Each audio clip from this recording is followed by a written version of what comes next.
Agora são 6 horas mais 31 minutos. Já estamos de volta com o segundo bloco do Bom Dia Rio Branco desta sexta-feira, hoje, 1º de julho. Agradecemos sua audiência, sua companhia. Você que desde as 6 horas da manhã acompanha o noticiário mais completo da televisão acreana. Ou você que acordou agora, você que ligou seu televisor agora, fica com a gente porque ainda tem muita notícia e muita informação.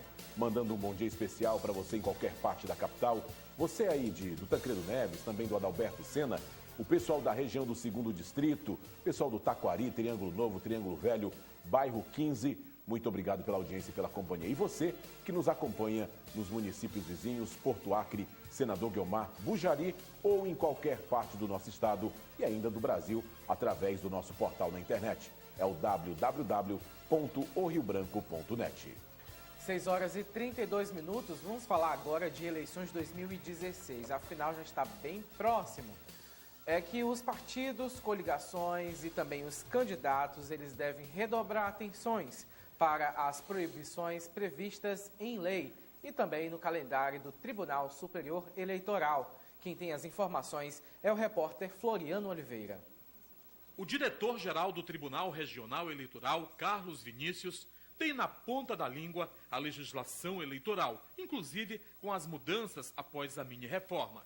É uma espécie de bíblia, contendo datas, prazos e outros pormenores relacionados à eleição que esse ano ocorrerá dia 2 de outubro, um domingo. Mas vamos ao que interessa para o momento, começando pelas emissoras de rádio e televisão. Essa vedação começa exatamente hoje, né? As TVs e rádios estão proibidas a partir de hoje de apresentar programa com pré-candidatos, né?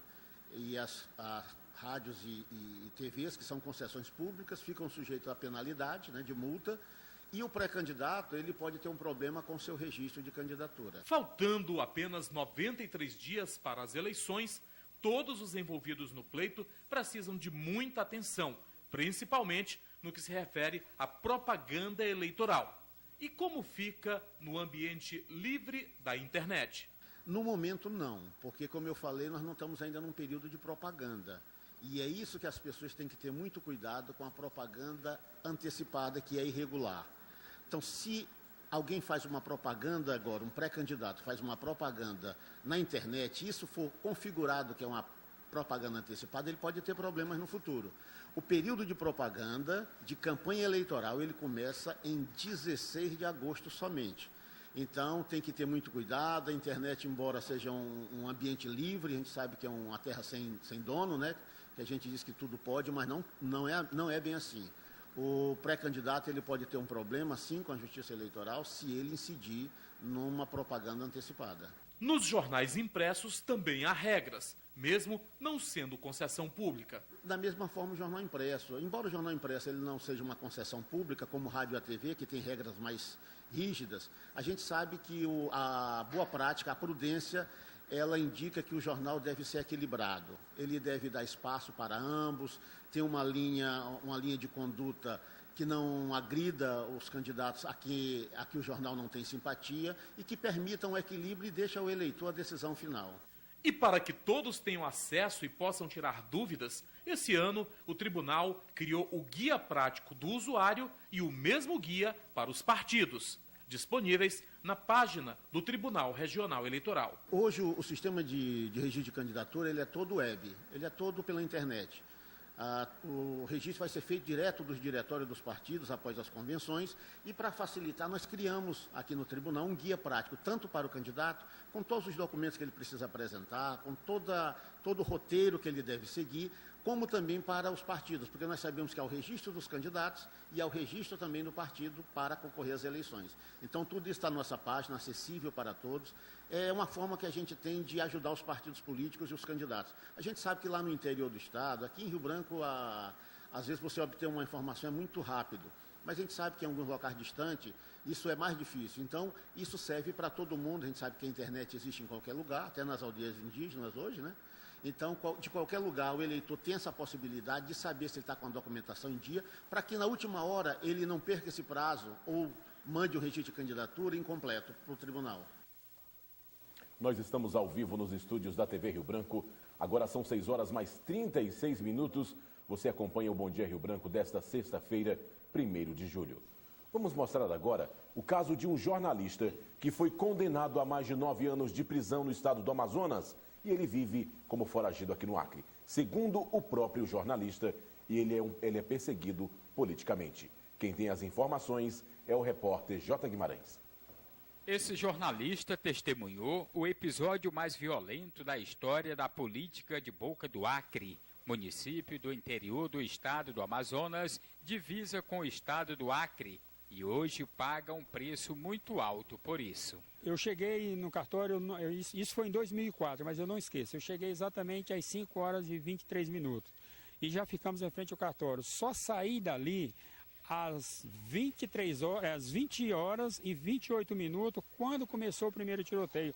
Por que o tiroteio? Porque a multidão esperava que a juíza fosse divulgar os boletins de apuração das urnas, e faltando 3 urnas para terminar a conclusão da votação, ela simplesmente disse que não ia mais divulgar, faltando as 3 urnas. E a multidão foi a loucura, foi quando começou o primeiro quebra-quebra, mas nesse momento nós estávamos em frente ao cartório ainda. As lembranças de nosso entrevistado se referem à noite do dia 2 de outubro de 2004, quando a Justiça Eleitoral se recusou a divulgar, naquele momento, o resultado oficial das eleições municipais em Boca do Acre. A multidão esperava que a juíza fosse divulgar os boletins de apuração das urnas, e faltando 3 urnas para terminar a conclusão da votação, ela simplesmente disse que não ia mais divulgar, faltando as 3 urnas. E a multidão foi a loucura, foi quando começou o primeiro quebra-quebra, mas nesse momento nós estávamos em frente ao cartório ainda.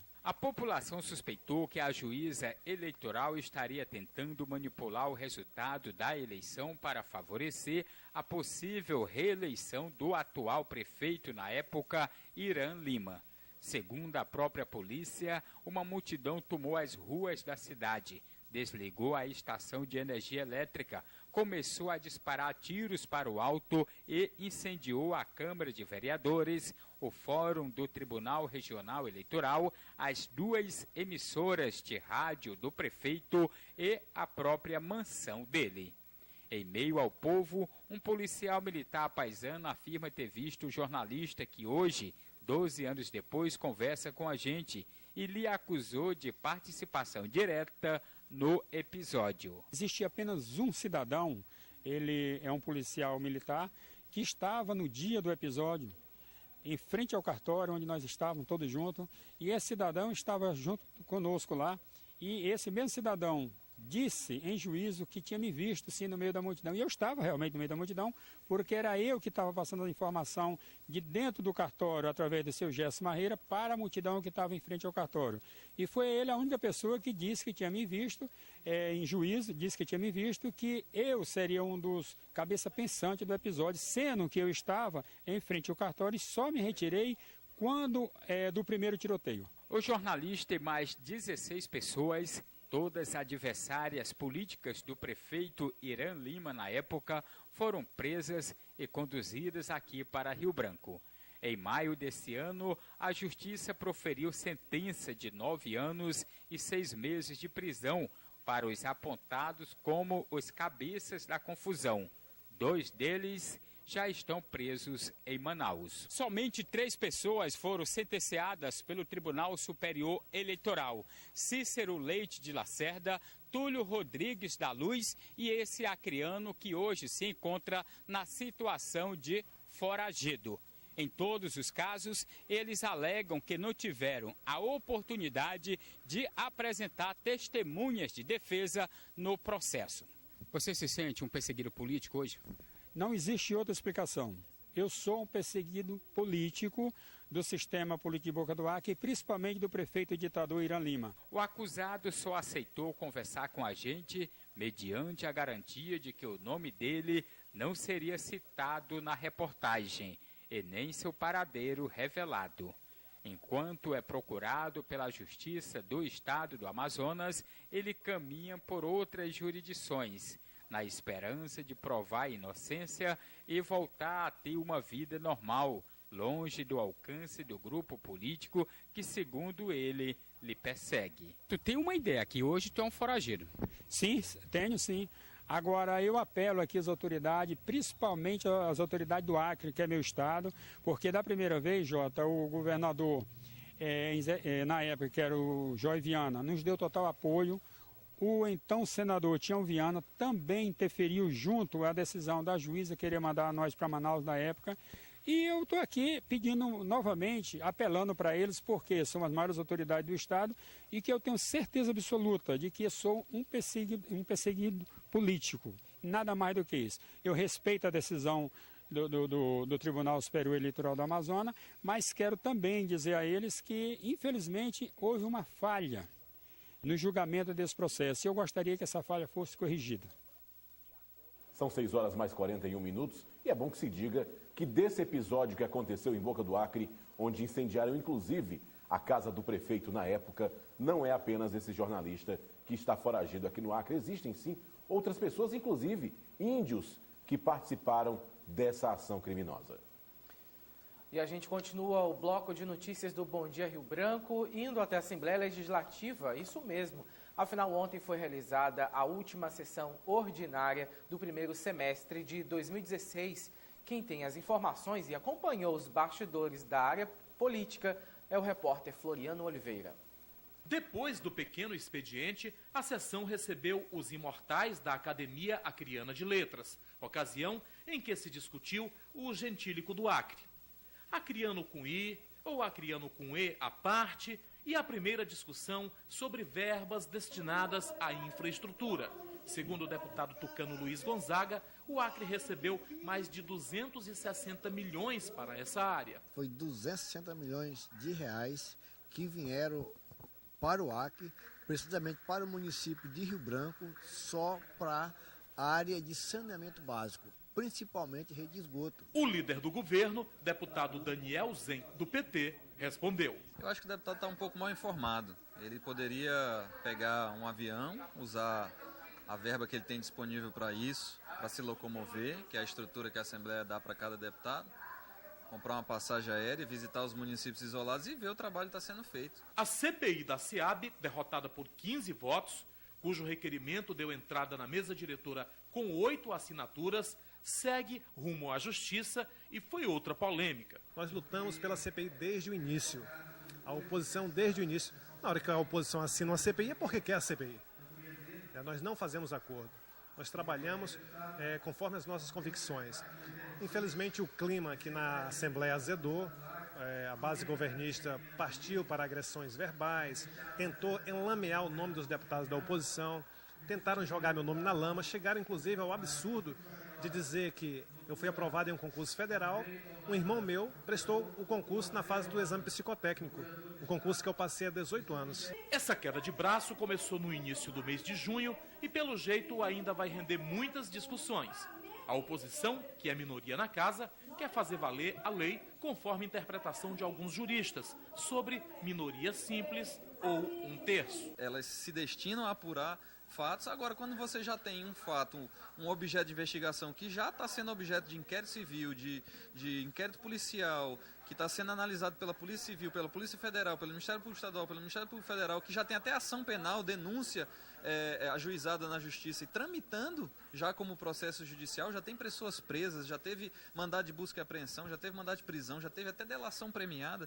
E o resultado, o objetivo da CPI é descobrir ou desvelar fatos e encaminhar para o Ministério Público. Eu vou encaminhar para o Ministério Público o quê? Aquilo que ele já tem?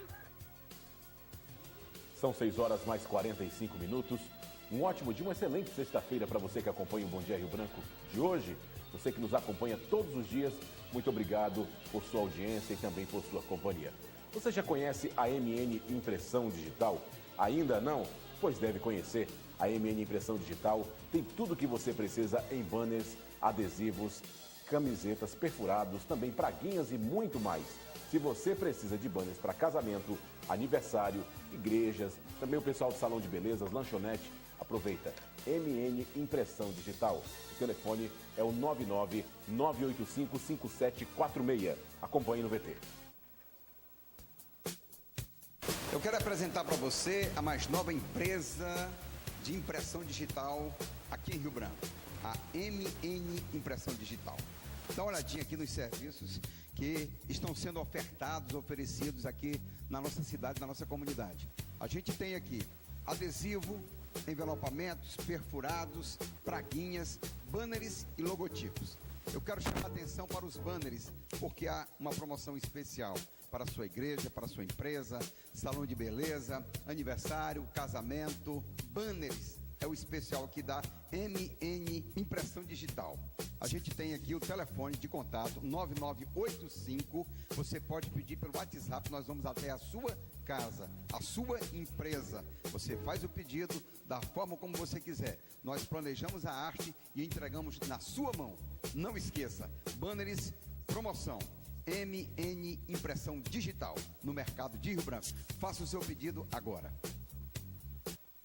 São 6 horas mais 47 minutos e com isso nós encerramos os blocos de notícias do Bom Dia Rio Branco desta sexta-feira, 1º de julho, agradecendo sua audiência, sua companhia e relembrando que outras notícias você acompanha logo mais às 10h30 no Estúdio 8 com Astério Moreira e também Lília Camargo. Uma ótima sexta-feira. Todas as notícias que foram destaque aqui no Bom Dia Rio Branco de hoje, você também pode revê-las acessando o nosso portal na internet, www.oriobranco.net. Não desligue o seu televisor. No próximo bloco, no terceiro bloco, Astério Moreira já está na sala de entrevistas e ele conversa hoje com o prefeito de Rio Branco, Marcos Alexandre. Uma ótima sexta-feira, bom final de semana para você que está em casa, para você também, Vanglésio, até segunda, se Deus quiser. Um ótimo final de semana para você, vamos fazer uma excelente sexta-feira e a gente se vê. Center of the universe.